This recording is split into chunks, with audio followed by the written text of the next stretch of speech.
Hello. Welcome to Fabled 42's horror-themed campaign. It's a homebrew game designed by me. And you can find me on Dust Wings Illustration on Instagram. Otherwise, here on Mondays. But, yeah, that's me. GW, introduce yourself, please. Hey, I'm GW. You can find me on IG and Twitter under G005, 2B2 zeros. And, yeah. Happy Juneteenth, everybody. Freedom for all. Sort of. We're working on it. It's not hill. We're walking upstairs, though. What's upstairs? We're walking upstairs. Yeah, I play Calamity. You know, just a cute, innocent little. My door's open. Innocent little black bunny herring gun. Just trying to make it in the world, you know? Like, everything is a predator. Everything wants to eat and maim me and sacrifice me and take my leg. So we're just trying to we're just trying to make it through. All right, yeah. Trying to stay intact. Loser, go ahead. What's up? Everyone calls me Butters or Balder. I am a chill artist who does art things. You can find my work at Sticky Butter on Instagram. And I'll be playing Vera, a mysterious Air Genasi monk. Take it away. Cool. You know me, award-winning actor Chris Snyder, playing Avaran in this quest, or campaign rather. You can find me on Instagram as The Real Chris S, and you can find me on Twitch and PSN as Agent Fox 5. Was the Oops, Chris I was S muted. really so fought for that you needed to be the real Chris S? I'm genuinely curious. No, actually, like... You just were like, I will stake my claim. I am now the real one, and everyone else is fake. You're gonna get the blue check mark on your account name. Oh, fuck that. Honestly, I have a Twitter account. I never use it. Like, to me, Twitter is dead. I tried to use Twitter. I really did. I tried so hard. And haven't. So that's where we're at. Anyway, welcome everybody. Last we left off, we were in the middle of a battle against this tiny little fluffy bat-looking creature. Seems adorable, fluffy, and unassuming, but actually possesses some really interesting abilities, which is probably why it's so sought after. Hopefully, if they catch this creature, they're able to trade it in for a really, really fast and kind of rare, hard to find familiar for Avaran. As well as, you know, other fair trades. I think they're willing to open up their store to them if they needed anything else. At least any sort of supplies or familiars or help for their journey that they're anticipating, which is several days across the water with their ship. They are trying to capture this thing, but so far it has two of them, Toddle and Avaran, trapped in some sort of illusion. Right now, Toddle is under the impression that he is falling to hell's depths again, and Avaran is about to be swallowed whole by another wyvern. So, I mean, not looking great. Luckily, there is still Calamity, who's actually across from them, watching everything happen, and so far has been unaffected by either spell. So let's actually start there. Calamity, you're kind of watching, and you're seeing that Avaran and Toddle, their eyes are a little bit fogged over. They seem to be moving a lot less, particularly Toddle, who's frozen in place. Looks like tried some sort of acid spray spell and didn't really work. Seemed to incinerate the statue that that he was facing. Otherwise, Avaran is still hanging in midair from the creature. What does Calamity do? He will just kind of look in confusion on the scene down at Tuttle and to Everin and just be like, Everin, I think there's something wrong with Tuttle. Tuttle! And for my, let's see, I used a lot of D4s last game. Let's see what I have left. Okay. I am going to. Ooh yeah. As I'm saying that, you know, I'm slightly getting worried. Calamity. Oh my god. That music. Something with that. Calamity has been trying to kind of keep a hold on his kind of panic breakouts. So he's trying to like just be chill, and you know he has a lot of faith in both Avron and Tuttle to keep him safe. And so he's just, you know, trying to be like, okay. And, you know, he has his crossbow at the ready for if anything gets, you know, too hectic and aggressive. But the thing that dwells within is going to use Calamity's bonus action to rearrange its energies. And that is my turn. Sounds good. Everin, you're up next. As far as you're concerned, the creature you were holding onto has completely turned into this wyvern. You are barely hanging on to its ankle. You're actually slipping from its grip. Go ahead and, real quick, even though we're in initiative, roll a strength check for me. Okay. Hold on. All right. 8. Okay. Yeah, you are definitely slipping from this creature's ankles. It is gonna reach out towards you and try to bite you.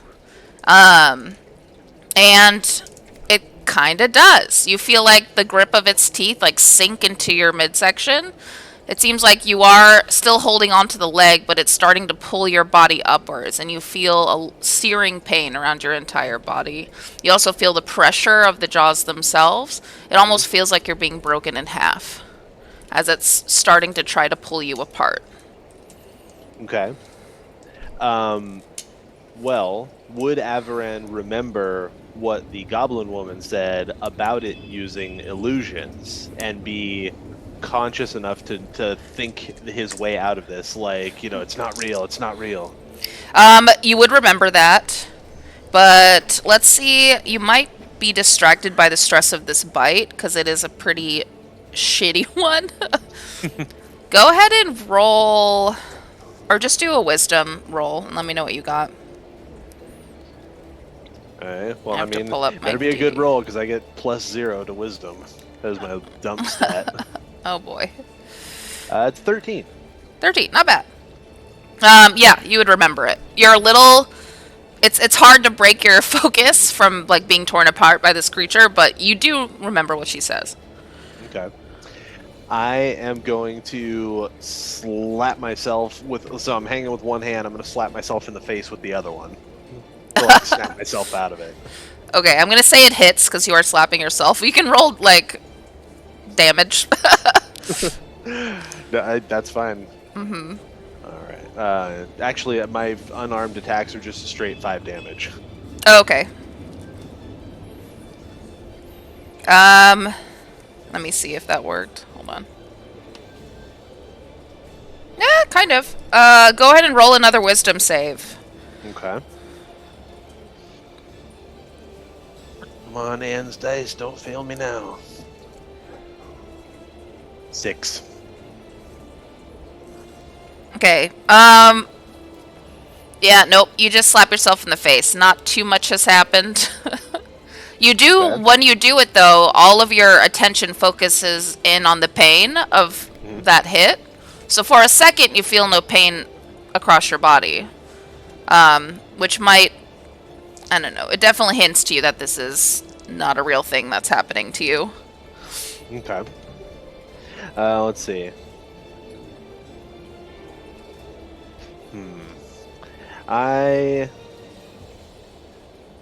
Yeah, I'm gonna end my turn there. Okay. I don't necessarily want to use my action surge yet. Yeah.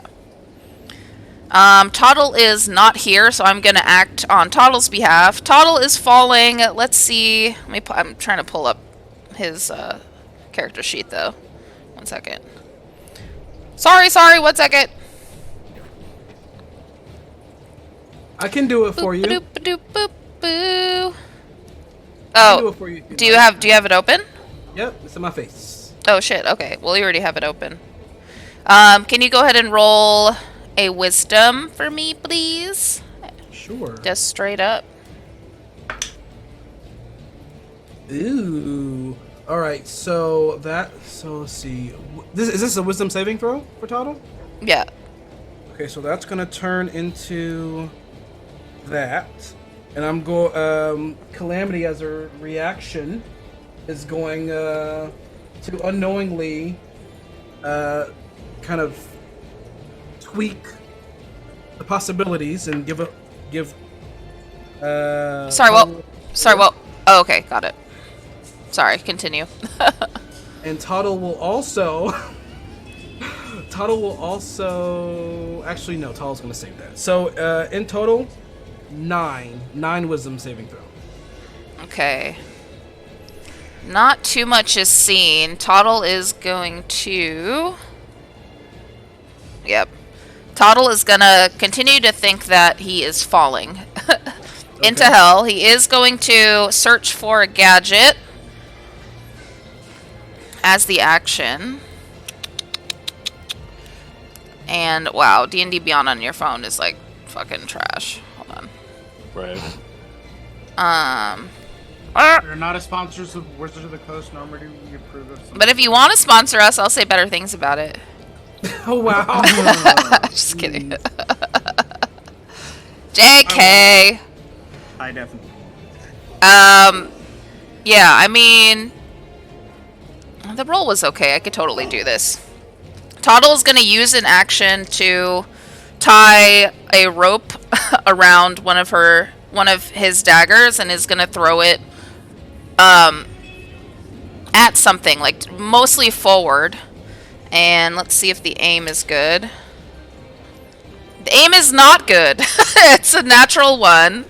So the dagger is actually going to come out of Toddle's hands. It is going to land and stick on the side of the house where you all are at, but I mean, I'm just glad it didn't land like in my back. Or something. no. But no, the rope's gonna just kind of fly out of his hands, and he would have done it for no reason. That's gonna be the action. Now it's Creature's turn. Creature is actually going to hit Avaran with an attack. So, shit. Does an 11 hit you? It does not. Okay, so never mind. Nothing happens. Back up to Calamity at the top. Calamity. Did I see the creature attack Averon? Yeah. You saw it try to do something. Well, kind of something. There's gonna be like it's not quite a hand. It looks almost like a second mouth that kind of stretches out, and like it stretches its jaws apart and come out of its stomach and mouth. It's gonna look like an organ with like teeth at the end of it, and it is gonna try to reach for Avram but can't quite reach. It's gonna try to bite it with this appendage. Okay, when I see that, I go ah! And I loose my bolt by accident. So let's see if I hit this thing. If not, it will not be one of Tuttle's special bolts because I don't want to lose that. Okay. Let's see. Oh, okay, bye. That one ran away. Next. All right, so for my crossbow, comes to a total of 15 to hit. That hits. Oh wow. Okay, look at me. All right, so that's going to be. I don't think I've used a crossbow ever. A D8. Wow. So this thing is going to take 7 points of piercing damage as I loose the bolt by accident and it goes It goes right into like one of its teeth that I see, one of its organ teeth. Okay. And that's my turn. I'm not gonna move. Okie doke. And right now, if I remember correctly, is it like around noon right now, roughly, or no? Yeah, it's about early Okay. afternoon. Okay, it's too bright to do what I want to do. It's good. That's my turn. Okay. Avran, you're up. So, obviously, pain, is kind of, sort of jogs me out of this, but, it hasn't worked. So, what I'm going to try instead, rather than keep pummeling myself, is, from, my pre-illusion interactions with this thing, I have kind of a gauge on what the distance is to it. And so I'm going to like pull with one arm, pull up however much I need to, and then cup my other hand and hit this thing in the ear.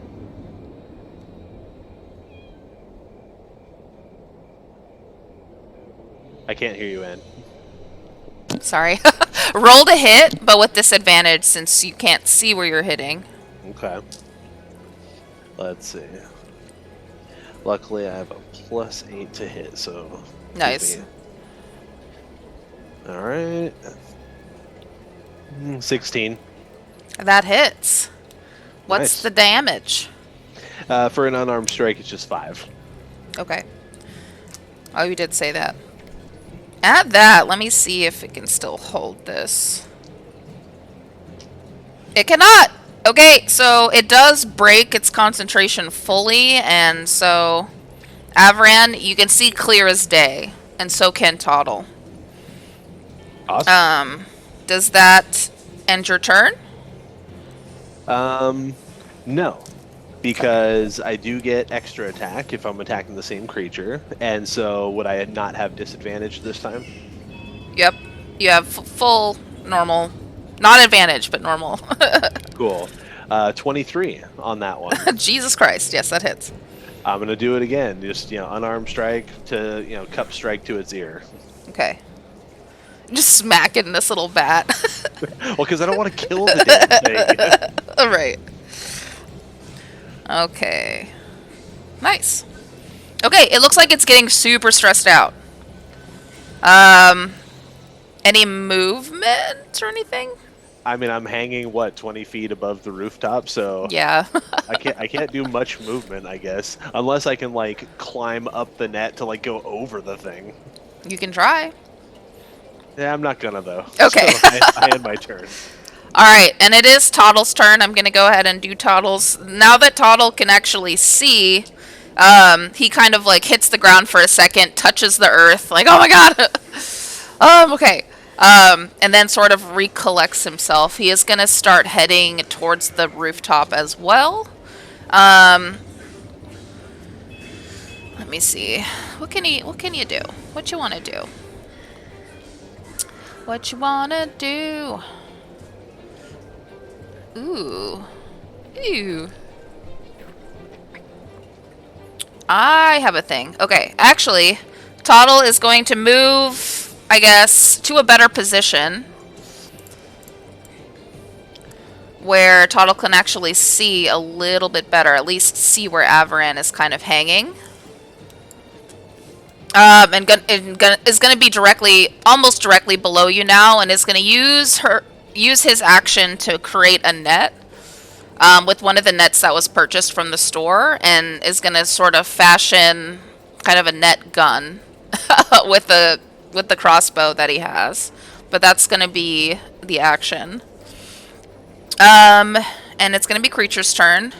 Creature's super distressed and is going to start going into flight mode. Go ahead and do a strength check against me, Avaran. Okay. As he tries to fly away. Pulling you with it. 18. 18? Shit. Okay, well you win. You're a little too heavy for him to move you any further. But he does move, he is able to move you upwards. So you are going to hover another 10 feet over the roof. So you're 30 feet above the roof now. Is he going to strike though? No, he's just going to try to fly away. Alright, Calamity, you're up. You do notice that it seems like Avran and Toddle have regained consciousness, or regained their sight back.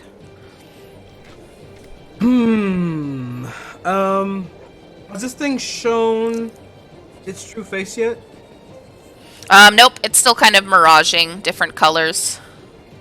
And when you say it's going into flight mode, has it how high is it off the rooftop right now? 30 feet.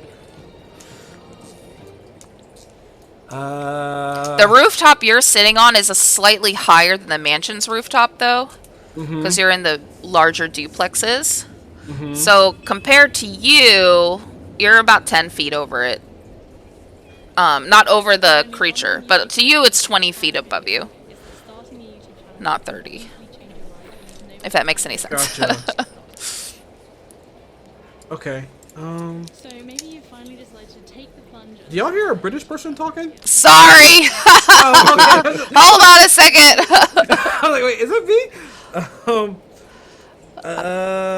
Okay, I'm going to. I have. Let's see what I have here. All right, and I have 30 feet of movement naturally, and I have a racial feature that would allow me to move 15 to hop. Actually, hop 15 feet extra. Okay. What will it take me to hop onto the rooftop and get close as I can to Everon? Ooh. You'll need something else to assist you. You can make it about halfway. Make it about halfway. Even more than halfway, but it would be really... You'd have to roll 18 or higher on an athletics check. Okay, let's see if I still have this thing I used to do all the time. I feel like I still have it. Let's see. Do I have it? I do have it. Okay. I am going to kind of, see what's happening and look around, not knowing really what to do. The only thing that I can think of is to get close to Avaran. And I'm gonna be like, and my fur is going to stand on end and start with like that purple glitter light as I accidentally cast jump on myself. Cool. So my jumping speed is tripled now. Oh yeah, you can clear it pretty easily. And yeah, okay, so I'm going to use my movement to try to jump over and get as close to Everon as I can. Okay, you can definitely get... Oh, you can probably... It's triple 15 feet. You can grab him, or you can even grab the creature. Like, you can definitely reach Avaran pretty easily. I'm not going for the creature. I'm too scared for that. Okay. I'm going for. Are you just gonna cling on to Avaran then? I'm just gonna get close to what I can so I can be like. So I'm going. How close can I get to? Oh, I guess you said I can grab him. So you can grab him, yeah. I'm gonna leap over and like tumble and roll and like run up to Avaran's ankles. What do we do? What do we do? And as I do that, my fur starts to spark out of control, and something happens. You're like a Pikachu. I love it. Avaran, could you please roll a D100? Okay. As the bad luck blitz activates. Oh boy. Yay! Hey! I rolled a 94. Ooh, that's high. That's very high. 94. Oh, okay. So as I get right next to you, I'm like, what are we gonna do? What are we gonna do? I all of a sudden, in a blink of an eye, in a blink of purple, grow from a small size me to a medium sized me. So I'm a human sized rabbit now. But like my like physical body is the same. I'm just large now. I'm just medium sized. And I look at everyone like, did you get shorter? And I'm sure this has put a lot of strain on me now because I have a human-sized rabbit hanging from me. So I was like, nope, I'm not shorter. And that is my turn. Oh, I don't have a large rabbit. Is this a large rabbit? No, it's like the same size rabbit. It's all good. We'll use our imagination. Okay, I'm gonna put him back over there. Imagination. Imagination. Okay. Good That question, Kitty. Ooh, That- I also have to ask you because Calamity's thing is just bad luck. It's just his thing. So I have to ask you, Anne, when my mass like essentially like quadruples in weight, how like is this a pretty strong rooftop? You think? Yeah. Yeah, All right, cool. it is. All right, I'm done. That's it. Okay. So, giant rabbit hanging in midair with Avrin. Okay. Avran, you're up. Well, let's see.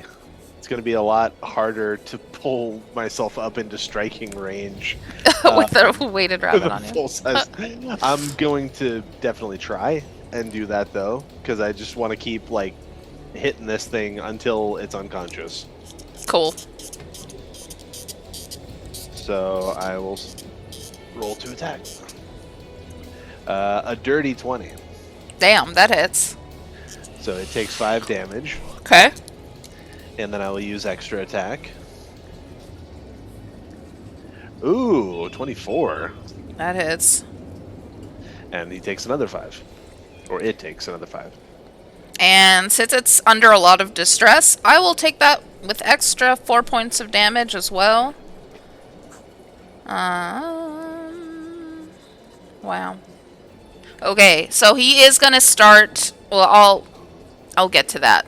We'll get to that. Does that end your Okay. turn, or are you gonna keep going? It ends my turn. Okay. Toddle is up. Toddle is actually going to take aim and try to fire another net at the rabbit. Not the rabbit, the the bat.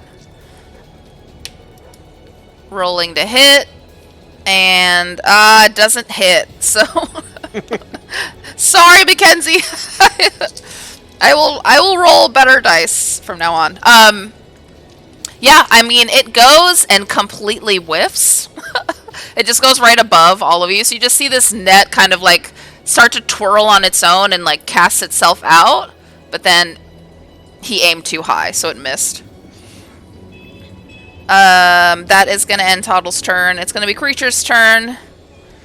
He is going to try to strike at both Avrin and Calamity now, but he is first going to sink. His strength is kind of dwindling a little bit, and so he's going to start sinking 10 feet lower towards the rooftop, so you're 20 feet high now. And Avran does a 15 hit. No. Okay. Calamity. Oh, Calamity does a 6 hit. Wow. No. Okay. It doesn't. Well, never mind. The little mouth thing is going to come up still a little bloodied and injured from the bolt, but it's going to try to kind of waver itself and grab you with its gross mouth. But that is going to end its turn. Oh, okay. Calamity. It's you again. It's me again. I take my entire turns like, you know, dodging from that hit it just tried to get on me, and just like looking at myself like, what happened? Oh, I'm so big, and that's my turn. Avran, you're up. Business as usual. I'm just gonna keep wailing on the thing. Do it. He's just punching the fuck out of this little bad creature. Natural 20. Oh, really? Oh Yeah. my gosh. Okay. So if it does a flat 5, that would just be 10, right? Yep. Wait, how did you punch it? Isn't it 20 feet in the air? I'm hanging from the net that it's in. Oh, okay. Yep. Yeah, Yep. so I'm just like reaching up to it. So 10 points of Yep. damage for sure. Wow. Alright, and I'll use my extra attack. 23. That hits. So that's another 5. Plus 3 points of damage because he's in distress. Okay. Damn, do I notice that this creature is in distress? Yes. Okay. You do. And it's going to be Toddle's turn. Toddle is actually gonna roll an investigation really quick to see how he's doing. Because he does notice that the creature is sinking. All three of you are just kind of lowering onto the roof again. And rolls a high enough. Slowly losing its air. Yeah. It does roll high enough. That way, now Toddle is actually going to take the tranquilizer gun and is going to aim it very carefully. That Avaran. And yeah, it rolls a 19, so it's an accurate shot. There we go. It's gonna cut through the air and right in the middle, right underneath the chin of this creature. The needle's gonna sink in. And Averin, you're gonna notice like that little kind of smoky blue liquid is gonna shrink. It's gonna go into the creature, and the creature's gonna drop. So both. So we're out of initiative, but Calamity and Averin first make a dexterity check, please. Check. Yeah. Okay. It's an 8. Oh boy. And Calamity?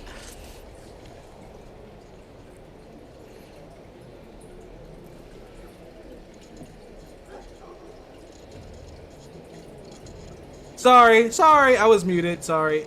This is a dex check, not a saving throw, right? It's a check, yeah. Okay.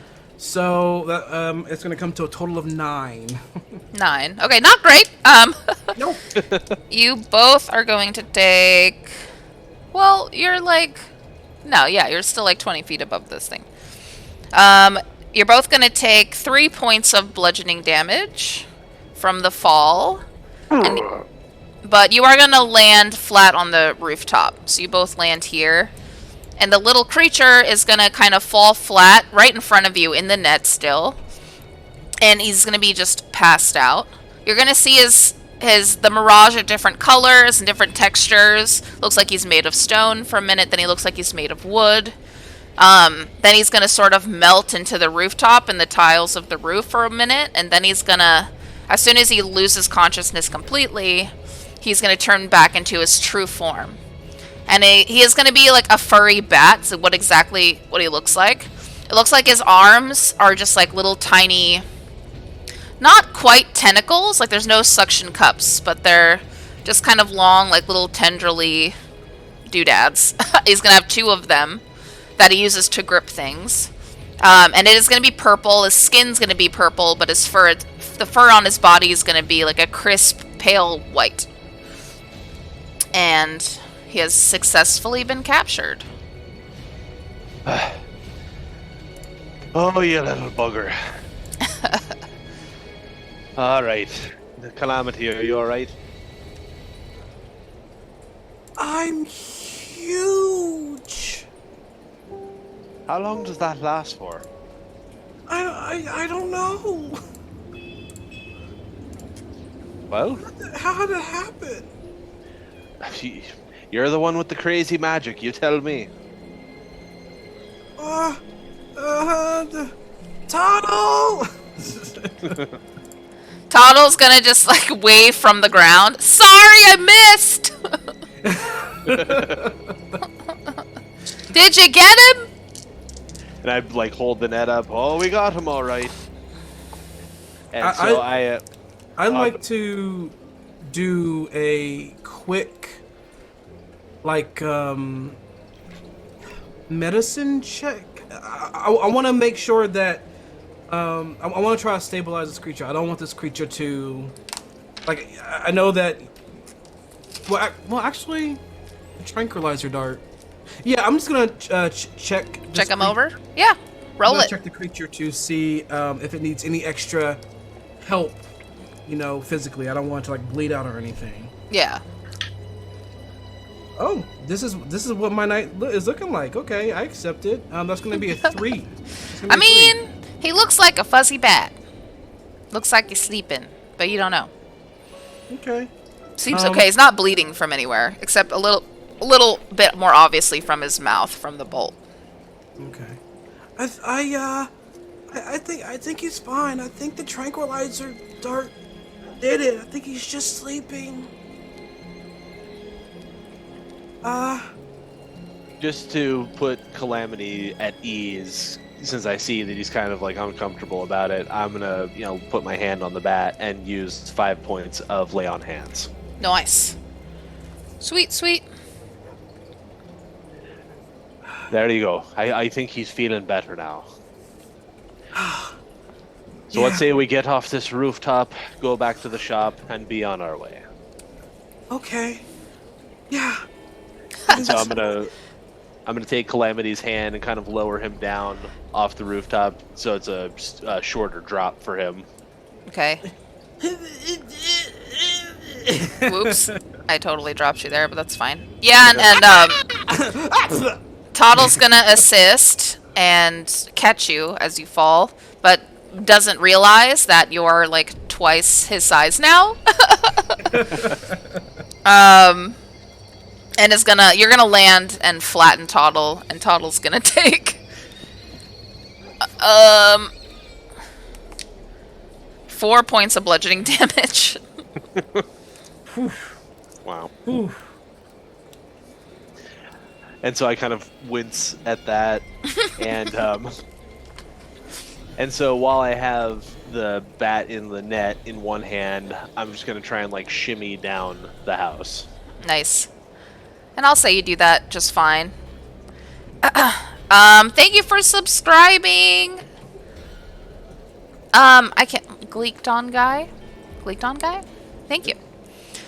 You can give one inspiration die to one of the players here. You can choose whichever player, or you can give it to me in case they face any enemies in this game. Oh, jeez. I mean... Just putting it out there. But yeah, you're gonna clear the fence for time's sake. And the three of you, with the bat in hand, are gonna head back towards the shop. Anything you guys discuss on the way over? Does anyone have something we can cover this with so that it's not easily seen as we walk? I think we have like a blanket in the bag, and I'll I usually when I'm getting stuff out the bag, I like put 2 hands in, and sometimes I even go a little bit further because I'm usually so small. Yeah. Like when I go to put 2 hands in, like my hands get stuck in the bag. Like, I forgot. It's 1 second. Okay. To unstick one hand, and I'll with my one big hand, I'll dig around for the blanket, and I'll take it out. Like, okay, I think this will work.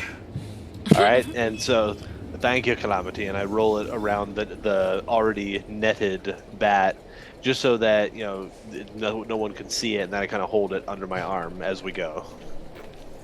As like just before the blanket fully goes down over it, because the way I see it,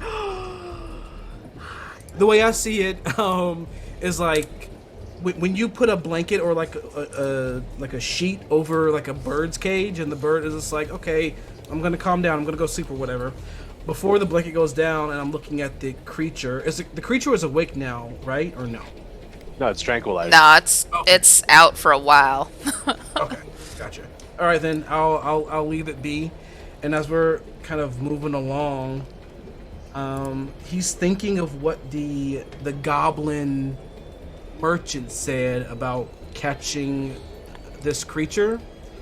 If memory serves, she said that they just kind of like wanted to study it because it's like maybe like a new species or whatever, and like potentially try to breed it or get something from it, yeah. do I feel like that's pretty wholesome for like an animal person to do, or do I feel like there's like any kind of malicious intent, being one that people normally want to get stuff from me and use my parts for things? You can roll an insight check.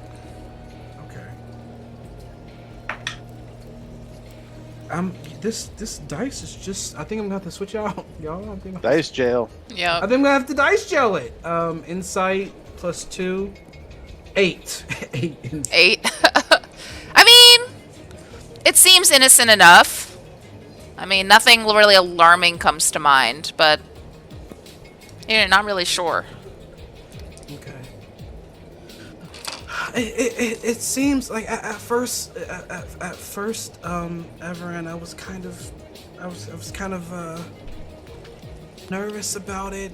I don't know, it didn't really feel right. But now I've been thinking about it a bit more, and maybe it's okay. Maybe just because of my own kind of past things, I just thought the worst. But maybe it's not what I thought. Well, I can see why you might be uncomfortable with that. My thoughts on the matter be that this shopkeeper sells creatures of all various forms. And here we're bringing it some new, exciting type of creature that might be able to bring her quite a bit of coin. And so I don't see why she would do any harm to it. If anything, she might just be wanting to learn more about it so that she could potentially catch ones in the future.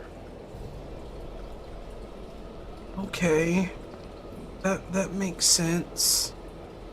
Okay, okay. And I look over at Toddle. Do I feel like Toddle might be having like a brain fart right now? Toddle's having many of brain farts. Toddle is having lots of brain farts right now. You can imagine. He's thinking. Toddle's brains had beans. Yeah, brains are having brains and having brains. But please continue along. Okay. It was a good thing you remembered about that tranquilizer dart. Otherwise, I don't know what would have happened. I sure do carry those. Mm-hmm. Yes, I do. I sure do carry them. Yep, many emotions within my arsenal. Mm-hmm. Yep. And it was right as I was hanging there above the rooftop that I was thinking I should have asked Tuttle if he had a tranquilizer dart. Yup. You know what they say, hindsight is 20/20. Yeah. Mm-hmm. Yep. I don't have a million things in my bag that I just don't know about. It's true. Mm-hmm. Oh my gosh. So we're gonna say that the three of you have traveled with the creature in hand, kind of like protected and blanketed over, and you bring it back to the shopkeep. Shopkeep is not as busy as it was this morning, by any means. It looks like there's one guy that you didn't even see last time. It looks like he's the keeper, one of the keepers of the shop, kind of tidying up, feeding animals, that kind of thing, similar to the goblin's job. But he is just at the counter eating a sandwich by himself. And when he sees you approach, he kind of looks around for the goblin and doesn't really see her anywhere, but asks, "How can I help you?" Well, we were working with one of your associates earlier today. They commissioned us to capture this creature that we have here in an even exchange for, where was it? I believe it was that peregrine falcon right there. And he's a little surprised. Like, he raises his brow like, fucking really? And he looks at the falcon, who seems to be chilling and does recognize you, Avran, as you walk in the door and tilts its head. He's gonna look up at the falcon, look over at you. For that one right there? That'd be the one, yeah. Let me see what you got. Let me see. And he kind of like, he does this with his hands and kind of like takes a napkin, wipes some mustard off of his mouth real quick, puts his sandwich to the side, and clears some space on the counter for this creature. Confirmed there is mustard in this universe? There is. Excellent. Spicy kind. So I take the bundle from under my arm and I very gingerly set it down on the counter because I don't want to wake it. And I just slowly peel the blanket back and I just kind of gesture to what is still clearly covered in the net. He is shocked. His face goes ghost white, and he can't even find words. He's staring at this thing and looking at all three of you. You caught this. And he goes and he like pokes it pretty hard and just to make sure it's real, and it is. It does cause the little bat creature to fart. And he quickly like takes a knife, cuts open the net, and looks at this creature. He kind of pulls its wings down and like looks how it has wings, and he's looking at the little tendril-y looking phalanges that he has. I can't believe it. How did you? How? Well, it was no small feat, I'll tell you that much. It took quite a bit of work on the three of our part here. Jesus. And he's kind of like crosses his arm, kind of sighs. He could tell it was tranquilized, because it leaves kind of a blue undertone underneath the skin. Oh, I thought the dart was still there. No. But he's just thinking to himself, we'll all be damned. And he kind of leaves the room for a second and gets what looks to be an arcane locked cage, similar to what Calamity was put in at the beginning of his arrival. But he opens up the cage, and he does take some time to put some bedding down on the bottom of the cage. He starts to pour some water into a dish, and he's kind of setting up the enclosure for this creature. And he's kind of mumbling to himself and like and looking at all of you, kind of looking you up and down and just like shaking his head like, I can't believe this happened.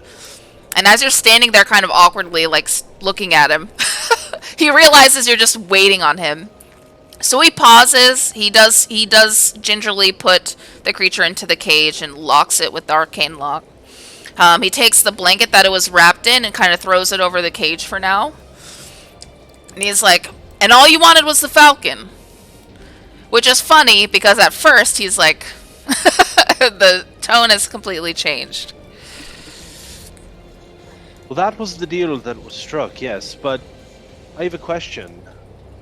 My friend here was wondering, what are your intentions with this creature? Do you plan to resell it? Do you plan to study it to be able to catch more? Or do you have other purposes for it? And he kind of sighs.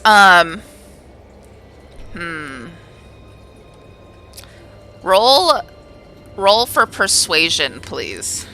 Alright. Alright, let's see how this goes. 13. 13, okay. Well, he kind of looks at you for a minute and starts to like sit back down and like pulls his sandwich over so he's in front of it again. And he says, it's for a client of ours who's looking for something with a little bit more illusionary magic. Not a lot of creatures really possess that. Not like this one anyway. Like, some creatures can do that, but how it's done is different. This one has magic stored directly into its glands right here in its mouth. And he kind of taps on the cage. And where you see the bat kind of laying, still passed out, but mouth slightly agape. Doesn't look like he has any teeth, but you can kind of see like the little jaw like thing that was trying to bite you with earlier, kind of sagging out of it. Right there where its glands are. Store a pretty rare fluid. It looks like one of the clients of the shopkeeper here is looking for something like it. So this is for him. And so at that, I kind of lean over to Calamity, since now he's roughly the same height as me, and I just kind of whisper to him, "Is that okay with you?" I think so. And like right as I say that, my fur sparks with that purple glitter, and poof, I instantly shrink back down to my normal height. So you just disappear beneath the counter, so he can't see you anymore. Yeah. And Don't worry, sir. He knows that. Yeah, that's normal. He just hears me over the counter go, yes! And see the little ear tips. And he kind of shrugs to himself. He's like, well, a deal's a deal, ain't it? And he turns around and he kind of puts his arm out like this. The falcon comes and lands on his arm on command. And he does make sure the bird kind of steps onto the counter. And he's going to look at one of his anklets. That's kind of what was a brace earlier, and you thought it was just maybe a lock or something attached to a chain, even though it's not really linked to anything. The brace is still there.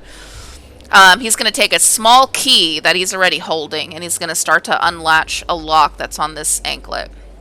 And he opens it up and reveals a very small... It's like the size of a pearl, but it's actually a gem. And the gem is kind of a amber color. It's really pretty, very small. Something you haven't really seen like out and about, really. It's something you have to mine for a long time. He then kind of leaves the store for a second to get something from the back, comes back out, and it looks to be kind of like a locket of some kind. And he kind of shrugs. He's like, sorry, this is all I can find. And he drops the amber-looking gem into the center of it and closes the locket. And the locket sends kind of a wave of energy with it as its center. It kind of surges throughout this entire store. You feel it almost like a brush of wind. That kind of, if you have hair in the front of your chest, it'll sweep your hair back. And it kind of stirs the animals inside. You start hearing birds chirping, like something in the back that sounds like a boar or something. It just like croaks in the back, and everything's starting to sort of stir up a little bit. But the falcon just remains still and kind of looks over at Avaran. He's gonna go ahead and offer to put the amulet, I guess, over your head. Will you allow him to? I lean forward and bow my head. And he does. He drops the amulet over you. And interestingly enough, he pulls out another glove. It looks like a falconry glove almost, but it has an interesting sort of gadget on the palm of the hand, and he's going to tap you right into the chest and hit the amulet against your chest. Mm-hmm. And the bird is going to just kind of almost not explode, but just like kind of emit this like really blindingly white and orange light. And you're not even going to see the bird. You're going to see maybe the outline of it. And slowly the bird's form is going to shrink into like a tiny amber orb. And it's going to sit there for a second in front of you, right in front of your face. And he's going to release the amulet, take off his glove, drop it on the counter. He's like, well, anything else you need? But as he says that, the orb is going to sink into the amulet into your chest. And it's going to attune to you. The amulet's going to turn kind of a bright amber and then just to a normal silver amulet. And it is attuned to you. You now have a falcon familiar. Wow. Well, I guess just a couple of questions. So, how do I get it back out? Oh, I mean, it needs a name. You can call to it. It also can, I think, read your mind, this one. So, it's gonna know when you're in need. It'll probably come out on its own. This one I heard is stubborn, might do that. Does that mean I can communicate with it mentally? Sure can. My next question was going to be how I give it commands, but apparently I talk with my mind. And did you know whether it was male or female? This one is a female. All right. Do you have anything that I can buy to feed it? Oh man, I think this one can find food on its own. We've not had to feed it. That's why it's been loose around here, but it'll take... Oh, you know what? I got something. And he kind of reaches in and he pulls out just a slab of red snapper. It's a bunch of fish. He's like, we can do fish. We can do meat too, but this fish tends to be its favorite. All right. Well, for now at least, I'll buy 10 pounds of it. Okay. And he starts to kind of prepare it for you. He's gonna put it in kind of a box of ice, or a bag of ice. He's gonna wrap each one individually. While he's doing that, what are y'all gonna talk about or do? Well, I definitely like to thank you fellas for your help in this. I have a feeling this falcon is going to be quite a help to us in the future. And it's pretty. Maybe I could borrow a couple of feathers? If it's so nice. let me get to know it better. Oh, yeah. Yeah. I'll definitely remember that, so I can give them to you down the road. Why, thank you. And I will give you a sheet. I think there is one that's a falcon, but I might make just a couple edits to it. Okay. Because it's pretty much its flight speed is insane. But I'll give that to you during our break. In the meantime, we are actually going to pan over to Vera, who they're standing on the ship. It looks like the crew is just busy out and about, but everything's pretty much ready to go. There's a couple of barrels of what looks to be ale, some wine. It looks like they're rolling up too. And they're just storing everything, making everything pretty livable. For so long, you've had the ship kind of on your own and have had to man it on your own with yourself or magic. Let me tone down this music for a second. I can't hear myself think.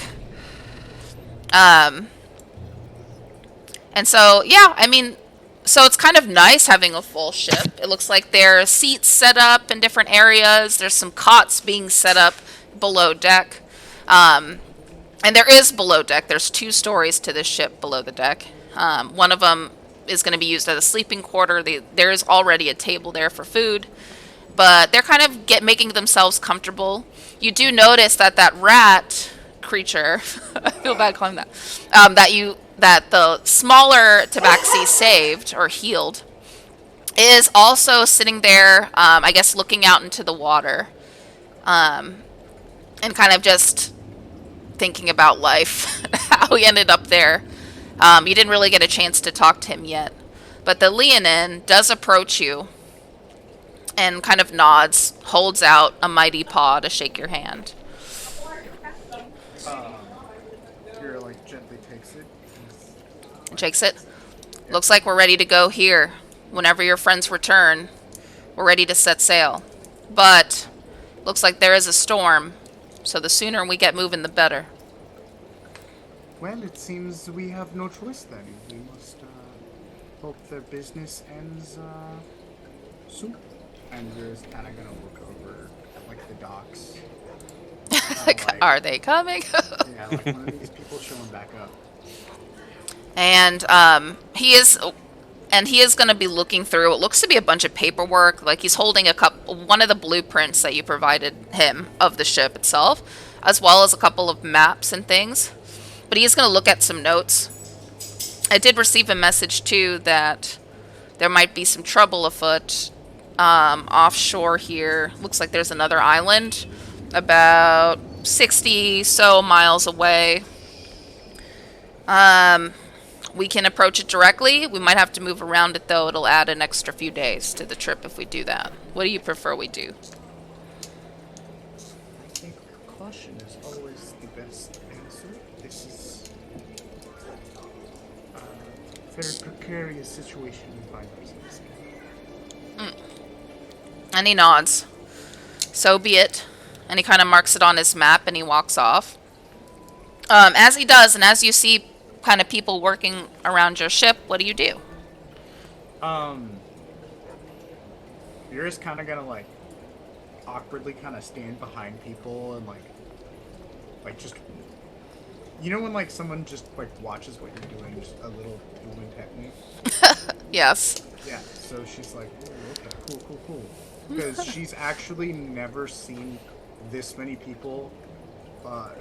They have never seen this many people on their ship. Okay. And, oh my gosh, what was his name? Sorry, hang on, I gotta find it. The many names. Yeah. Hold on. It was Denny. Lucas Ferret. Oh, Lucas is the Leonin that was just speaking.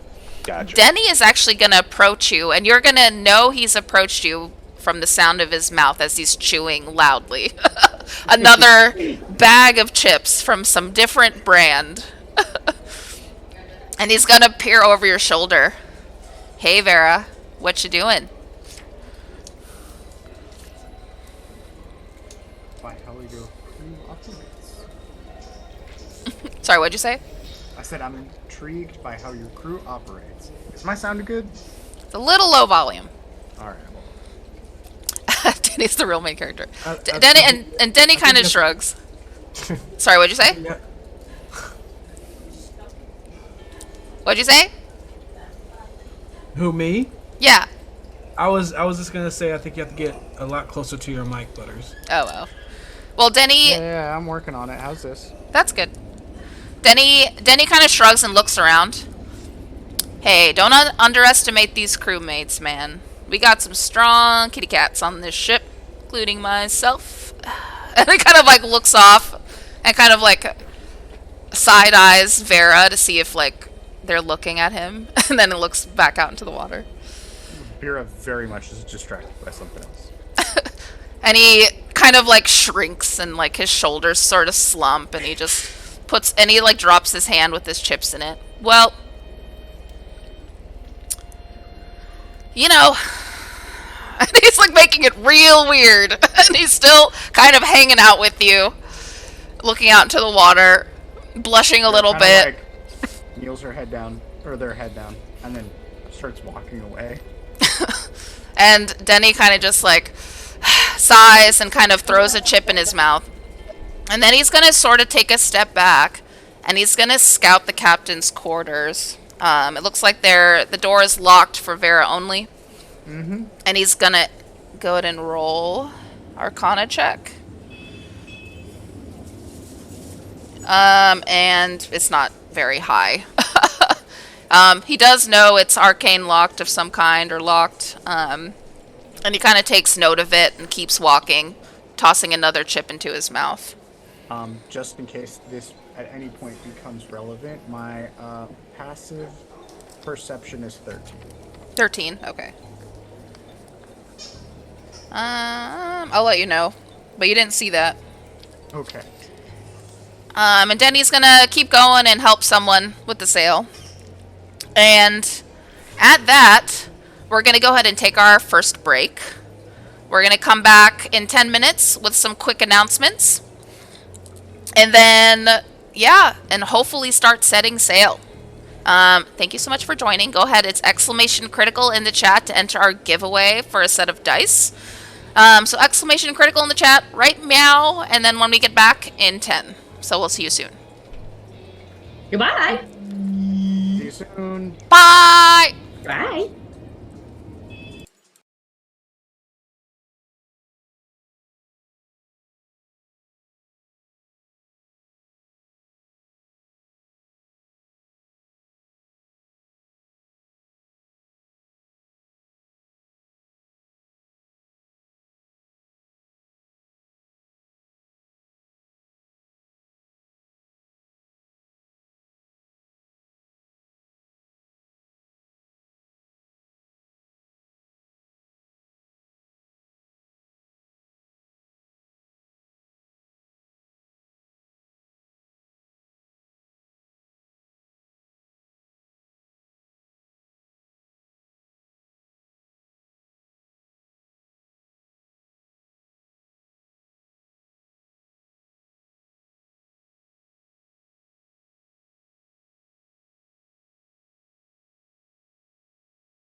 Ooh, I rolled a nat 20.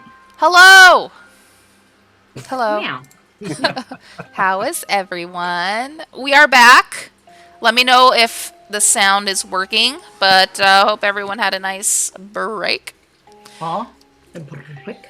We are actually going to go through some announcements. While they do that, I'm going to run downstairs for a quick second. I'll be right back. GW, you go ahead and start. Yeah. And just to let you guys know, right now we have 2 people in the entered into the giveaway for some free critical dice.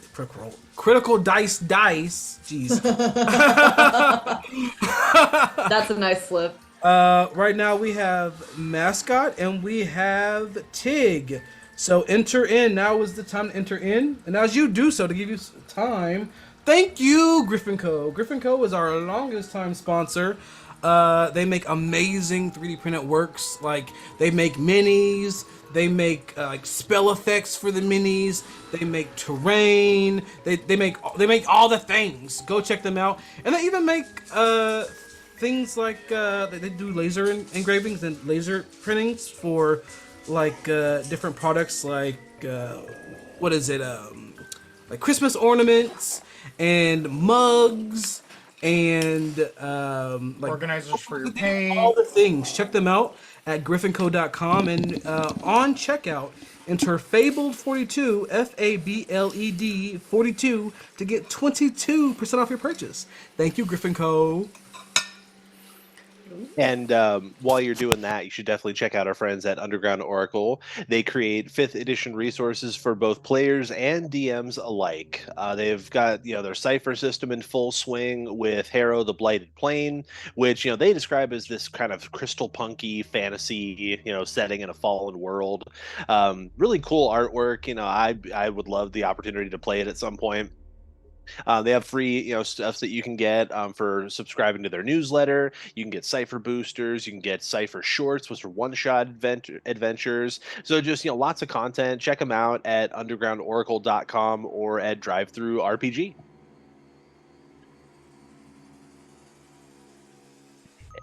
And I think you're next, Butters. And yeah, my mic was muted. And never forget our friends over at Nine Realms Gaming.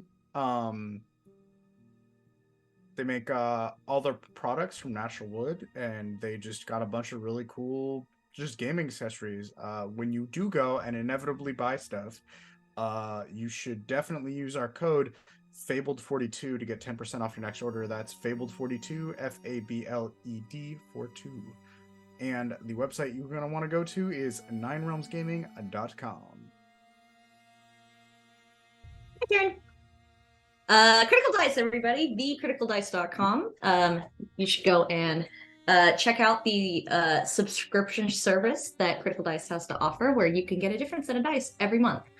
We also have 20% off on non-subscription items, which could be dice, bags, other goodies that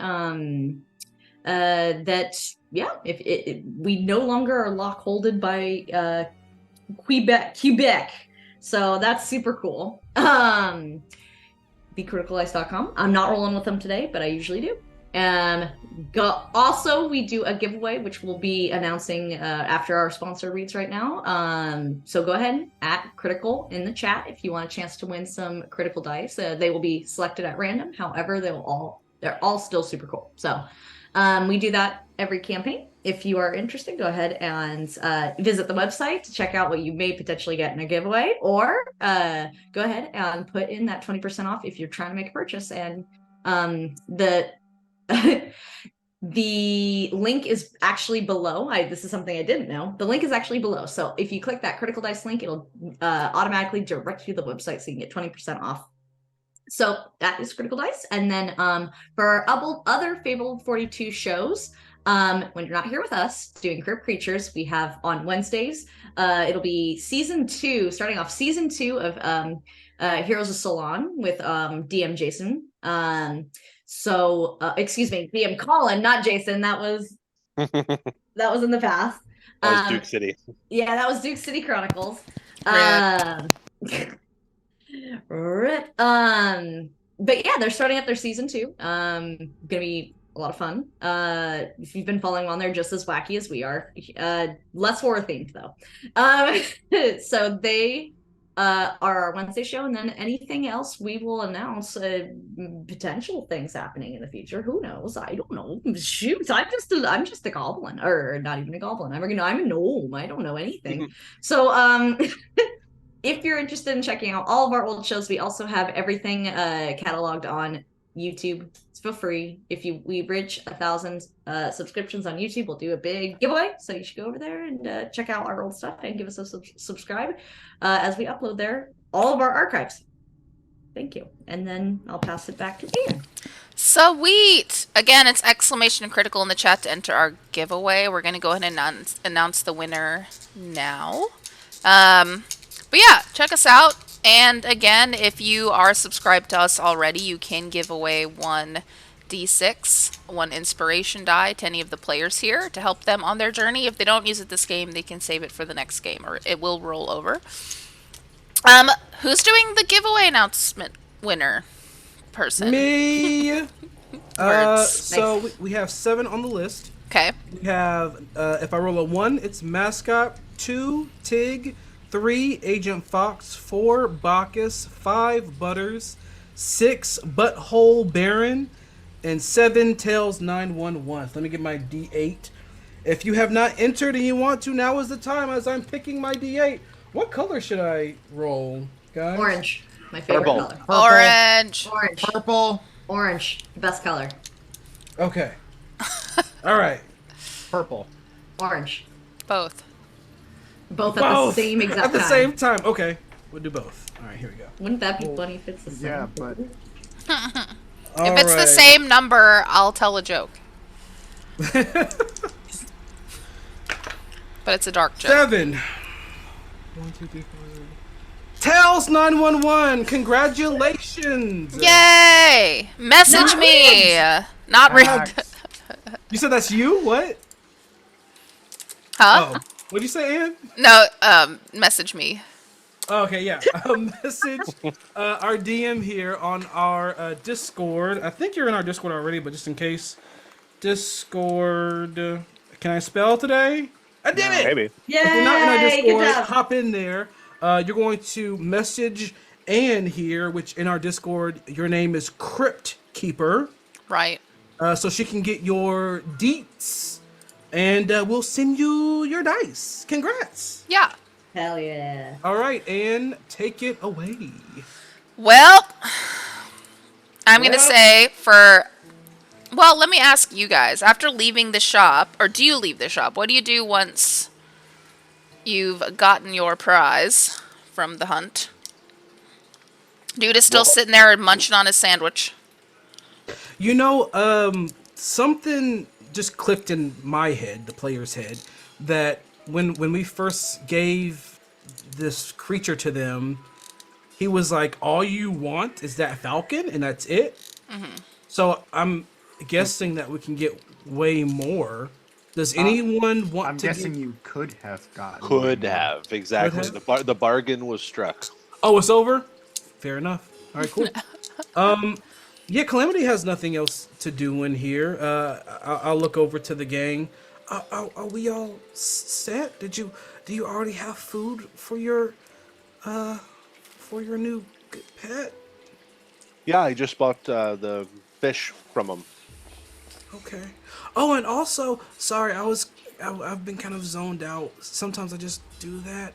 I think you were thinking about a name for a while. I know when we started looking for this thing, you were talking about different possible names for your falcon. Did you? I was certainly thinking about it, yes. And, you know, as he put the amulet on me and as that gem became attuned to me, I thought to myself, it must have just spoken to me. It's almost as if the bird was communicated to me that its name was Niam.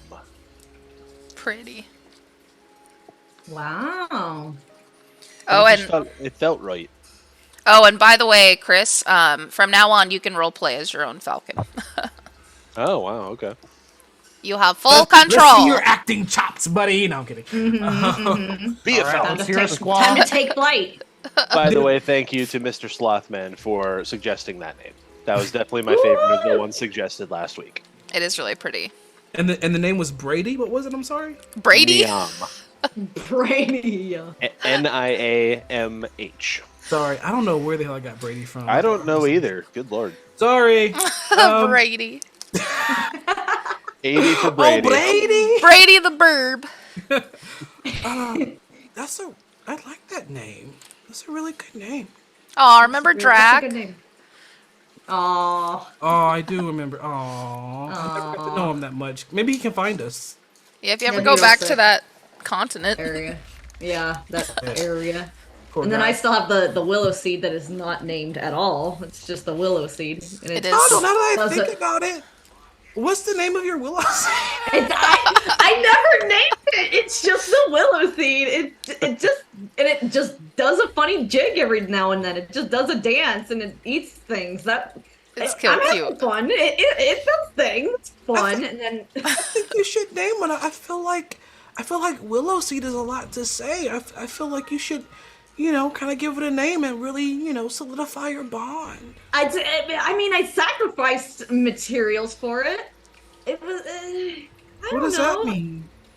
I gave it materials so it could become a living thing. I gave it diamond dust, but what is it called? It does things. I don't know. I feel like if you give it a name, it would bond you even more. Kind of like when a mom and dad make or a parent makes a child and they name the child. It's kind of I don't know. I don't know. Do you name plants though? It's not really like I'm just gonna be poking its little face and like seeing Well, if to be fair, I've never met a sentient plant before. me either. To be fair, as well, I'm just poking at it. It's like Well, poking my at its face. mom had a really good green thumb, and all her plants had names. Really? Okay. Well, you're gonna have to teach me about. I am not good in the herbologies of things. The only thing I've ever needed herbology knowledge for was extracting pollens, maybe to create very beautiful dyes. That's about as much as I can recall of the knowledge needed from plants, or I guess if I was like mixing it in with something. But, Pollen. How about Polly? Polly the plant. Oh, Polly. Just poke at it. I love it. So actually, breaking character here. The willow seed was created so that, somewhat created so that Anne could kind of bring herself into the campaign a little bit. So it's kind of Anne's character, if I'm amongst all of the rest, but Anne's party character. Audrey. Yeah, she likes she likes Audrey too. She has a whole tattoo, I swear. I I've do. seen it. It's tiny. It's Audrey too. Polyaudrey? Paldry. Audrey. It's now canon. I actually kind of like Pauldry. That's new. I probably Tal's gonna be just walking with it and be like, I'm probably still gonna forget the name, and still call you the Willow Seed. However, now you are named. Congratulations. I'm gonna wait for it to do a dance or something and hope that it's happy by whatever just happened. Avran kind of looks at the pauldron on his shoulder and then cocks an eyebrow at them and then shrugs. I'm glad someone else thought exactly what I was thinking. Oh, by the way, Chris, I messaged you privately the Falcon information. Okie dokie. Nice. Thank you much. And it is a familiar, as in, like, it'll come back if it dies. Oh, cool. It'll just That's take... Oh. And As we're hopping Let's don't die. along, as we're hopping along, or I'm hopping along, yeah, they're just like walking. But now that we're kind of on the subject of names and like pet names and stuff. Do we know the name of Vera's cat? Aw, Vera's cat. You probably need to ask Vera, and I'm telling you right now, it's probably You're not there. Stop meta. Metaing. I remember. Cat. I remember their cat was really nice, but I don't remember if I got a name for it. Cat's on the wine. Cat's on the wine. He's on the wine barrel. Nice, classic. It knows. It knows what's up. It knows what's up. But yeah, I just kind of follow the group back to the ship. Yep. As you guys are walking, you are going to notice the weather's going to have a little bit, it's going to look a little overcast. It's still middle of the afternoon. Didn't take very long to pick up the familiar, but I would say it's around 2 o'clock now. But the sky is getting a little bit more gray. The wind is starting to pick up. It's getting a little bit colder too. And you are going to make your way onto the dock. It's pretty busy, but all the ships are starting to move out. They're trying to evade the storm. Other ones are being anchored down, and not a lot of crew members out and about since the sun is gone. Looks like a lot of them are in the taverns and the inns. And yeah, you're going to see your ship there, and looks like it's fully boarded with a lively crew. Real quick. Oh, I have to. One last thing. I swear to God. I swear to the gods. I will be really fast. One last thing. I promised someone I would meet them. I'll bring back gifts. And Wait! I'm gonna hop in front of Tata. Wait! Who do you have to meet? The potion seller. The potion seller. How close are they? Or did they make it to the ship? Yeah, you can see them from where you are. Am I within 20 feet? Within 20 feet? No, don't do maybe anything. Maybe like 40. I Not promised 20. I would do it. I promised I would do it. All right. We will get on the Tuttle ship. is turning around. Vera will, as quickly as she can, get within 20 feet of Tuttle and cast Levitate. No! I told them I would be there. It was within the hour. You are levitated though. Oh, wait, is there a save on levitate? Is there a save? I think there is. Yeah. I'm getting it right now. Yeah, hang on. I'm also. Cause we're this close. Yeah. I know. I swore that I would meet them there, though. Oh! I cast gaseous forms. So I'm gonna. Okay. First, I real quickly. there is check no something. save on Levitate for no frickin' reason. Okay, so I'm gonna reach into my jacket because as I'm floating, and I'm gonna chug gaseous forms, and you'll see me. I'm gonna like turn into this puff of gas, Okay. and I'm gonna shoot out into the distance to go. Damn, I'm gonna need you to make some decisions. Yeah, you are technically. It's just levitate, right?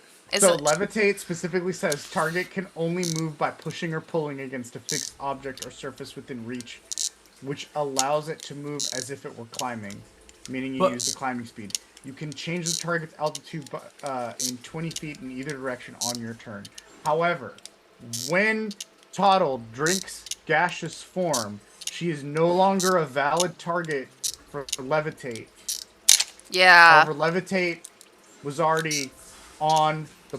So you're going to have to figure out how magic layering works in your game. Yeah, for sure. You are going to levitate Toddle, so he's going to be lifted off the ground, and Toddle, you're going to look and see Vera like power walking towards you, but then you are going to drink what? So on levitate, it says an unwilling creature that succeeds on a Constitution saving throw is unaffected. Where does that say? Why does it say that on D&D Beyond? I'm looking at D&D Beyond. In the first paragraph, it's the last line in the first paragraph. Oh, there we go. No, I see it. Yeah, that's a con save. So go ahead and roll a Constitution save, Toddle. I was about to be like, why? First. That didn't make sense. Oh yeah, I used that. And add a D4 to it. Why are you trying to stop We need to get this. Just stir We the need to pot. get on this ship. I said what I said. Psycho. 6, 7, 16, 1, 2, 3, 4. Nice. 20. Oh, nice. Yeah, I mean, not only do you evade the levitation, but before you're able to touch the ground again, you dissipate into a gaseous form, and you head which direction? So I'm going to the potion shop. Okay. And I scream, I will be right back. I will not. You I cannot literally- talk in gaseous form. Dang it! Is this- Can I message? Can I message? You can't cast spell mode. As Tuttle is just flying away full speed, I'm gonna dash after too. I'm gonna follow. Okay. Yeah, we're So all the running smalls. after Tuttle. Okay. We're all. Everyone's just like, okay, I guess I'm going back. Okay. And everyone is heading towards the potion shop. And I forget. What were you doing going to the potion? You're meeting the. Oh, and so remember, there was a message. We did a whole thing where I wrote on the stone. Oh! And I. Oh, the made an alchemist. appointment. Yeah, By I the made way- an appointment. Oh, right, We're right. faster than you because your only method of movement is 10 I was gonna say, aren't you like. You're just gonna be walking next to Toddle. As Toddle's a cloud. And you're. Gaseous form. Doesn't gaseous form give you like a 500 feet flying speed? You can go up, yeah, and round. No, I'm reading it right now. Gaseous form, 3rd level. Well, you. Wellness I mean, form well, targets but you only also method said movement there is was no flying save speed on of 10. levitate. Hey, Okay. this one's pretty clear. Okay, so gaseous form, I can go through walls. So I'm just gonna zing right through the walls in order to get a move on here. And Okay. And because you, I don't want to take any more time. I want to get this done.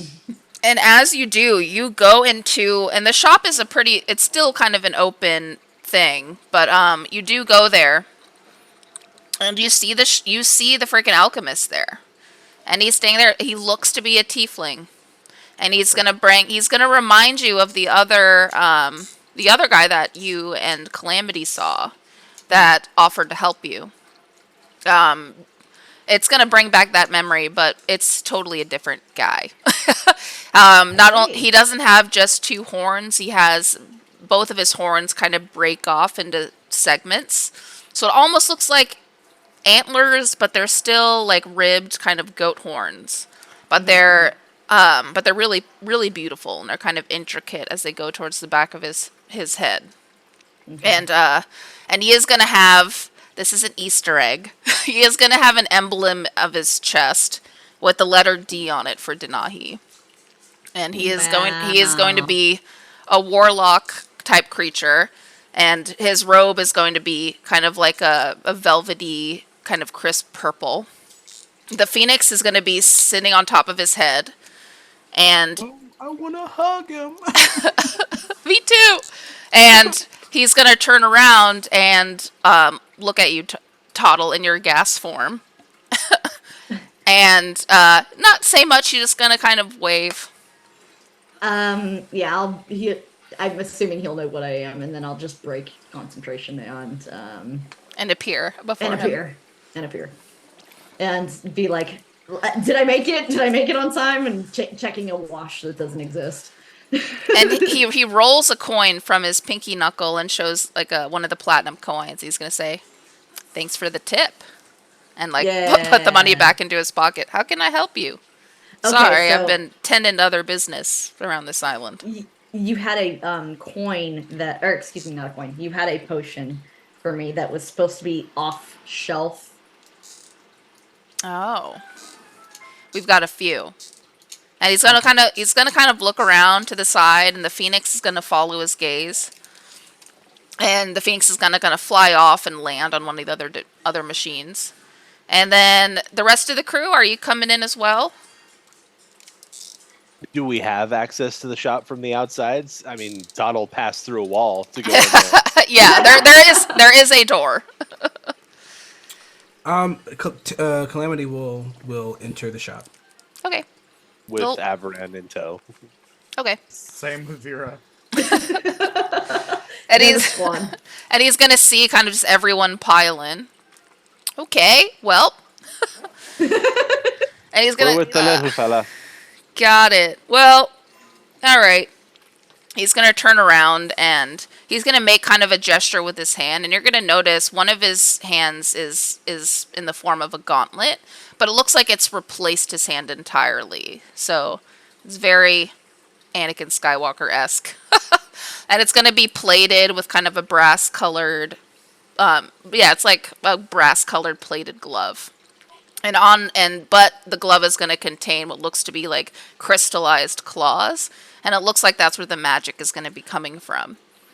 He's going to make a gesture with his hand, and there's going to be, what do you call it, the little stands where you like hold little vials, one of those things, and it's going to contain 3 vials on there. Okay. There's going to be a yellow one, a white one in the center, and then a red one. Okay. And he's like, are you thinking defense? Are you thinking willpower? What are you thinking? I would like to. I'm here for research purposes. I want to. If these are concoctions in which you have brewed, I want to be able to adopt your style. If there's no patent. Well, let me see your hand. And he holds out his gauntleted hand. So Toddle's hands is kind of like this. He always has his like sleeves hanging out over it. So he's like, and then he's got a glove on. So he rips off his glove and he's like, okay. And he does take your hand, and he's surprisingly gentle with it. He kind of runs the crystal claw on his thumb, kind of from the base of your wrist all the way down to your palm. Then he's going to apply a little bit of pressure.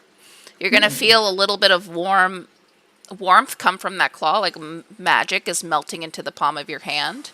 It's going to be a little bit intense, not like too uncomfortable. Like it's warm and like not painful, but it's going to make your heart accelerate a little bit. It's going to cause you a little bit of stress. Like there's kind of a lot going on internally. Oh, okay. And he's like, well, if you want to brew like me, I can take your whole hand. Or, and he lets your hand go, or I can do this instead. And he kind of turns around and he kind of reaches into his waist belt. And there is another potion. And he's going to actually put it into what looks to be like a needle gun. And it's going to look terrifying. It's going to look very alarming. The needler from Halo. Yes. And no, needle gun is in like a tattoo machine. Sorry. Oh. And yes, I don't know, my brain. And so, and he's going to kind of look at you. He's like, how much time you got? And he's going to crack his knuckles. I have no time at all. I have to. I have an angry mom behind me if I don't get out of here in less than like 2 minutes. He looks behind Toddle and just sees everyone just like Looking like all 4 of us are just like Staring. I'm gonna get a smacking. And he's going to think about it for a minute. He's like, all right, well, I don't think this will take long. But, and he is going to offer you, essentially in D&D terms, proficiency with potions. So he's going to, if you do get a tattoo from him, and he injects his magic into it, this is my own homebrewed bullshit. There is a series of potions, a list I can give you. It's only going to cost you a bonus action to create one of these potions, so viable for one person.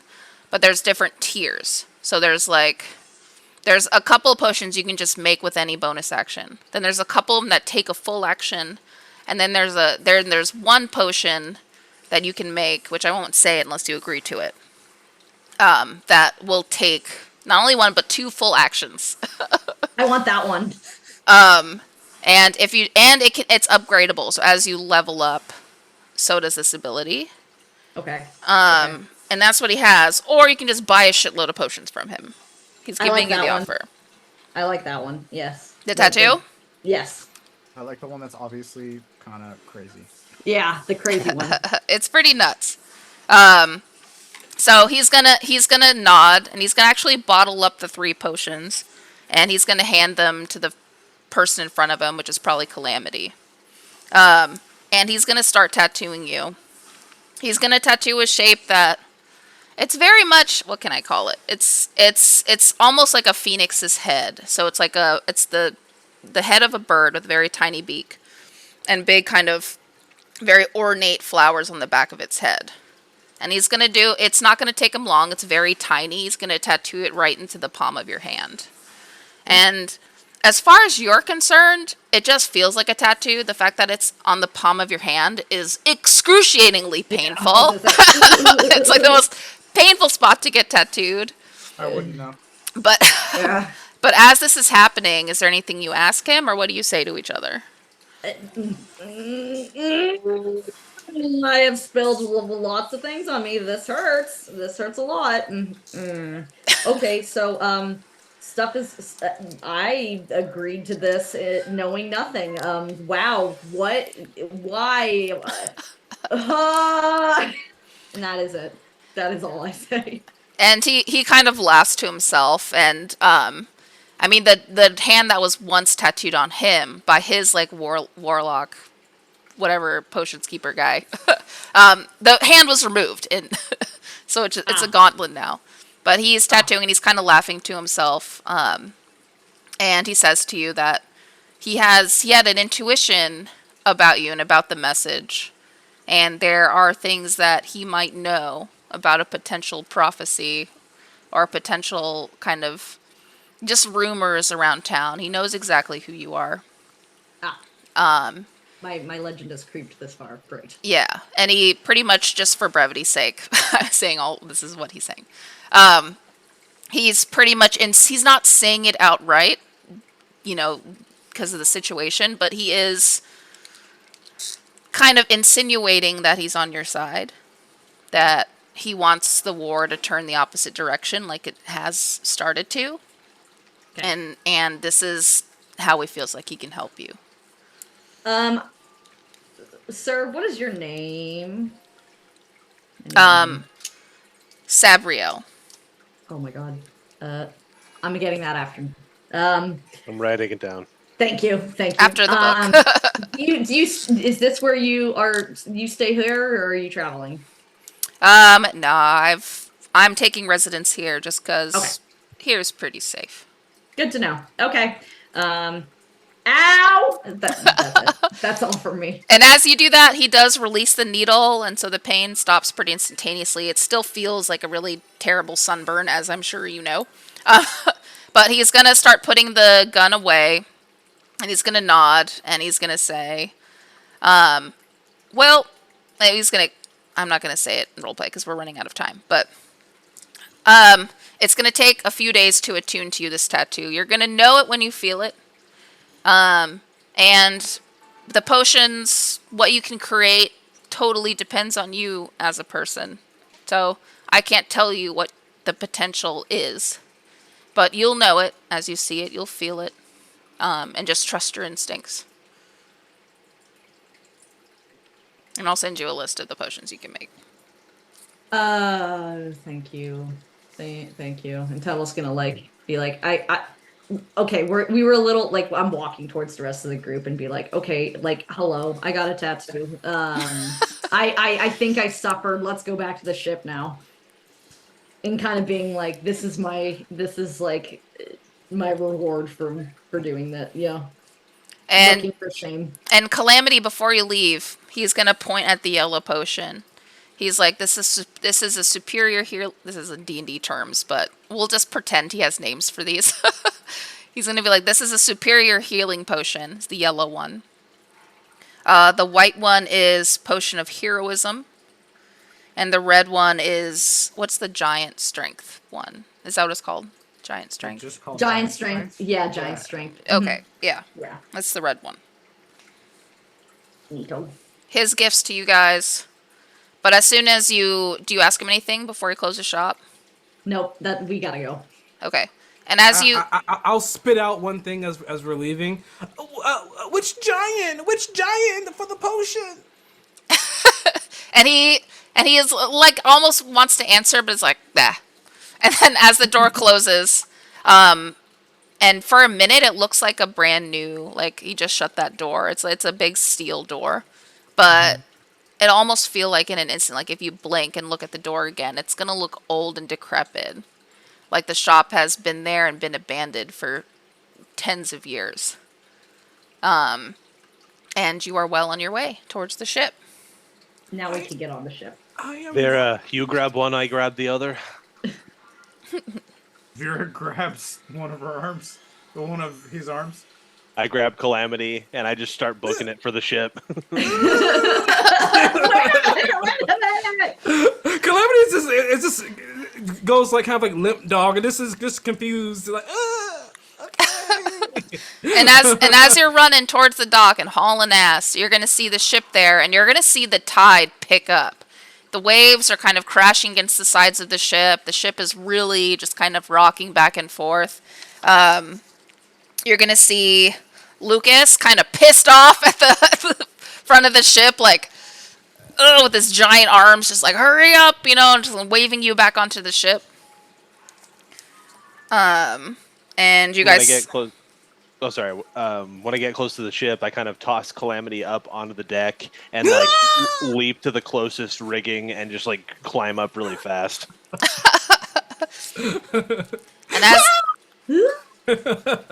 And as you do so, you're gonna see you're gonna run past two tabaxi, both of them panther in color, or panther cats. But they're gonna start untying the ship to the dock. They're pulling up the anchor now. And they're getting ready to take off. You're gonna notice you guys are the only ones there, especially with a full crew. Everyone else is tucked away for the storm. There's still a couple of people like looking at documents like on the dock itself, but otherwise it's a ghost town. Lucas looks at you all. Better take cover. It's gonna be rough for the first hour or two. Apologies, Captain. We had some business that needed attended to before we left. Fine by me. And he's gonna kind of leave you guys to it. So you're gonna notice that everyone's sort of working away. Looks like everything's set up. There's a couple of kind of makeshift cloths, creating like tents to shield themselves from the rain for now. And a couple of folks kind of sitting there looking over some things. Below deck is pretty popping right now. I mean, there's a few people working on actually on the deck itself, but most of the crew is already below deck, just getting comfortable. What do you guys do? You notice that your ship has a crew of 25 tabaxi, plus the little kitten, which I guess is also part of the crew, so 26. And then you've got, I should write this down too. Yeah, I was like, I was going to do more, but 25 is fine. And one rat guy, who's, I guess going with you. One rat guy. I can't wait to talk to him. So the first thing that Calamity is going to do as he's seeing everyone in motion, strapping things down, making a tarp and all these other things, he's going to be like, and he's going to like jump to like a random like wrap of rope, and he's going to tie it around himself and tie it tight just so he's I guess anchored like with the rope. Who knows what this rope is tied to? He don't know. But he just, with one end of the rope, he ties himself down for safety, just in case.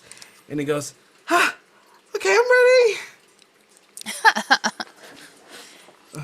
That's brave of you, Calamity. If the ship goes down, you're going to be tied to it. And I chuckle at that, and I go over to Liara, kind of put one arm around the small of her back as I grab a pint of ale and just start sipping on it. Yep, and she starts to pour one for herself. She is wearing kind of a hood, and it's being kind of jerked around from the wind. But she clings ales with you and takes a sip as well and laughs. And she's like, "Are you ready?" Oh, I'm ready to set sail. And as you say that, the ship is off. We are starting. we are starting our large body of it's a lake, but large lake voyage. And the seas are rough. The daylight, even though it's middle of the afternoon, the daylight is essentially almost gone and covered by the storm. But yeah, you are well on your way. Is there anything you want to do before we close out today's game? Yes. You go first. No, you first. No, Um, you first. So we You first. established that there's a No, I'll go storm. first. Is there any lightning in said storm? Not yet. Okay. It looks then like I will. it looks like the storm is rolling in. It's about 30, 40 miles ahead of you. You can see it. Okay. Well, then I will save what I'm gonna do for later. Next time. I'm actually Tuttle. The last thing Tuttle's gonna do is gonna be like kind of just holding his hand in kind of pain, and I'm gonna walk over to Avaran and friend, and also be getting some ale while drinking to kind of just let the pain go away. Introduce Pour it myself. on the tattoo. Basically, yeah, and then like you just see that like a searing tattoo on this person's palm, and like you just see him pouring the fucking alcohol, and then just kind of like trying to drink it, and just like and introduce myself to Liara, I'd like to introduce you to Tottle, my companion here. I've only known him a short time. Thank you for pointing that out, Vera. Liara smiles and holds out her paw to shake. So about that, can't shake hands right now, but I will give you a hearty yay whenever I do. Yep. She does notice now that your palm is tattooed, or technically it's an open wound. Yeah. And she looks through her pouch looking for a bandage, and she offers to wrap your hand. That's very kind. Thank you. I don't know why I didn't think of that. And she does, and she kneels down and she takes the rest of her ale. She takes a swig, but then dumps it on your hand, and then really kind of like with a nice tight grip, like starts to wrap your palm. But as she's doing that, Lucas is gonna approach the lot of you. Looks like we have some news. What kind of news do we have? And Lucas looks at Vera and steps to the side. And there's a tabaxi standing there, and she looks like a calico cat. Like she's a little smaller than the other cats who are like more big cat. Like she's very lean.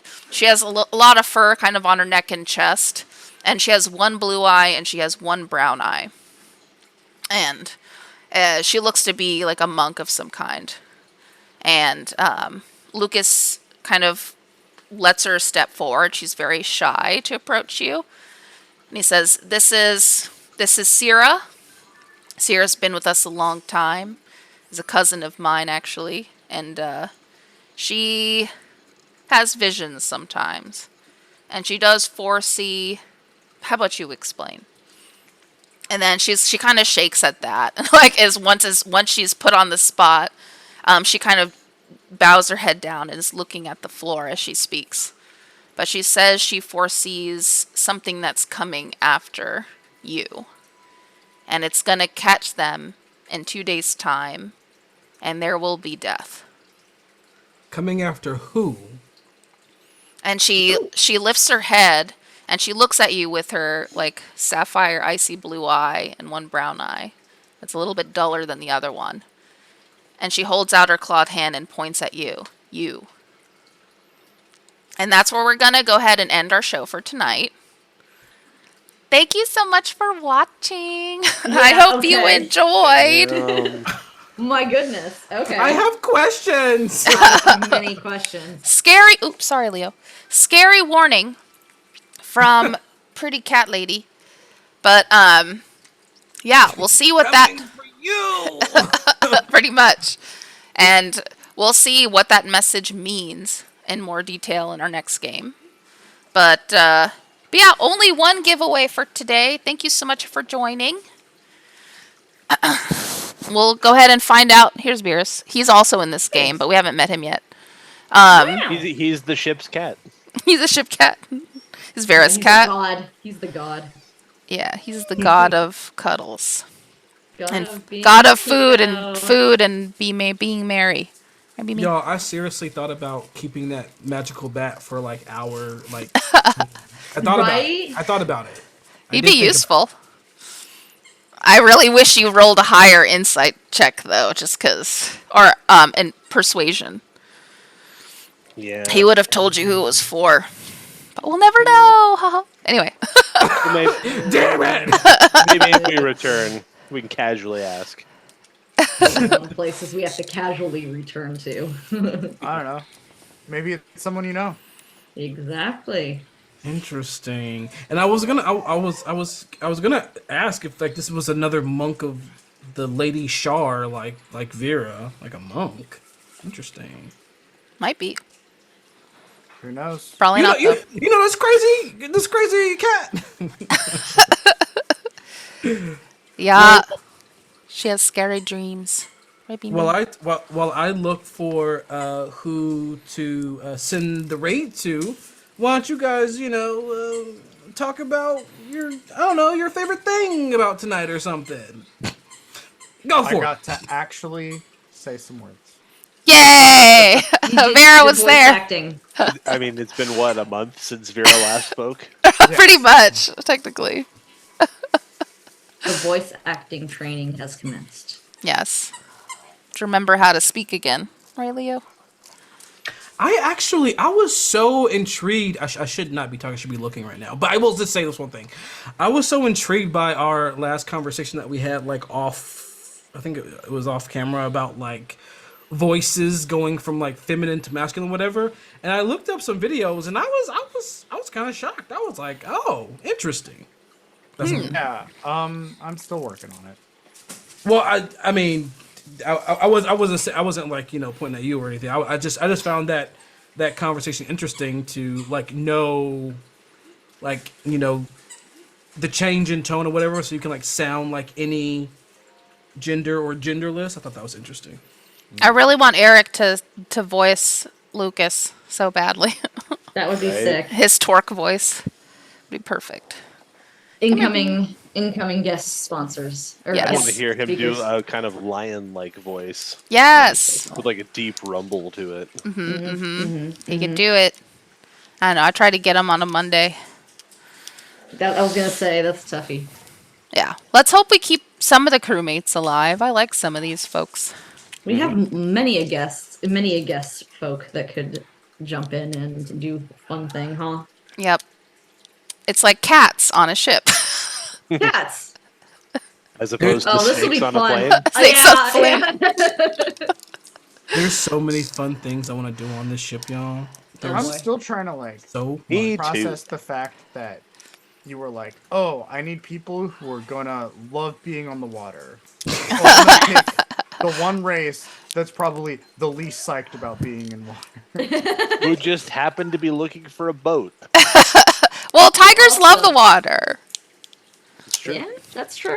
And so far, Yeah, I've how do heard you of think they feel about the panthers ocean? and leopards Yeah. and calicos. Oh. Oh, and also, guys, They crave adventure. think about what you want our raid message to be too. Oh, Visions of death. Yeah. Just spam death. Freaking chat. No. Hey, it's Ann and friends stream about the crypt. Spamming Death. death and coffins. yeah, Yes, come here, bud. that would be us. I don't think we've seen a coffin yet, have we? There's a coffin item here, and I so badly want someone to die, so there can just be a coffin. I'm sorry. There's a coffin item. Well, where? I'm sorry that people That's fine. died in this campaign before you had a chance to use it. It's under containers. I mean, that's a proper description. You contain a dead body in it. There's There we like go. 1,000 ways that you can still use it and it can still be important in the story. That's true. Well, there's an empty coffin for anyone. Oh, that's not. That's for foreboding. It is Time in fact a jump. container. It is in Time fact. jump to like 3 weeks from now, you just see the gang like floating in a coffin down the river. Hey, that would, or the barrel, if the ship goes to hell.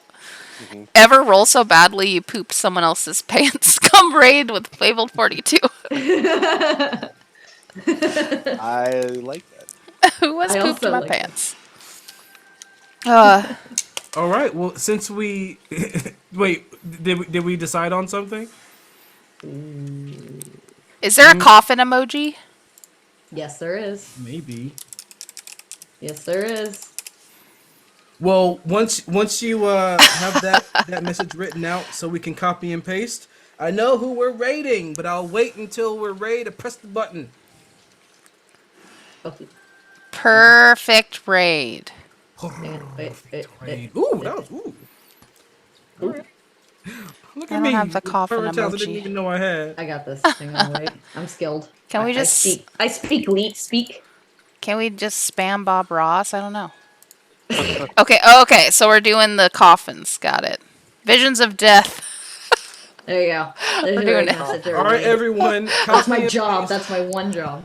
Copy and paste what Toto put in, or mascot, I guess, put in the chat. Copy that, and we are rating someone we haven't seen in a while. Actually, we're going to Blackwater D&D. Nice. Cool. Yeah, We like them. I like them. We like them. Yep. I we like do. them. They are so funny. Yeah, true. They are so much fun. All right, fam. We're raiding in 3 seconds. So thank you so much for joining. We'll see you next time. Actually, next game I won't be here. I will be visiting family. But yeah, we'll see you the week afterwards. Unless these folks decide to do like a fun stream, I would tune We in should to definitely chat. do a fun stream. Yeah. That'd be fun. But I love you guys. See you later. I also love. Bye. Bye. Bye. Bye.